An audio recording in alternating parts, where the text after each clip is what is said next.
بسم اللہ الرحمن الرحیم۔ ایک مسئلہ یہ پوچھا گیا ہے کہ سگریٹ پینے سے، نسوار رکھنے سے، حقہ پینے سے وضو ٹوٹ جاتا ہے یا نہیں ٹوٹتا؟ میرے بھائیوں، سگریٹ سے، نسوار سے، حقہ پینے سے انسان کا وضو نہیں ٹوٹتا، لیکن چونکہ ان چیزوں سے انسان کے منہ کے اندر تھوڑی سمیل پیدا ہو جاتی ہے، اس لیے یہ ضروری ہے کہ ہم جو ہے وہ کم سے کم کلی کر لیں۔ لیکن میرے بھائیوں، اگر کوئی وضو کرے گا تو اور بھی زیادہ بہتر ہے، اور بھی اچھا ہے۔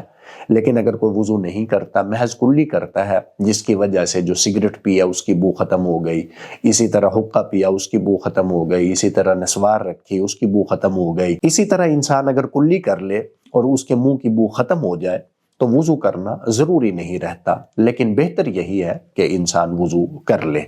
فتویٰ ملاحظہ فرمائے۔ فتوے میں حوالہ موجود ہے فتاوی شامی کا، اسی طرح حوالہ موجود ہے فتاوی ہندیہ کا، اسی طرح حوالہ موجود ہے الفقہ الاسلامی و ادلتہ کا۔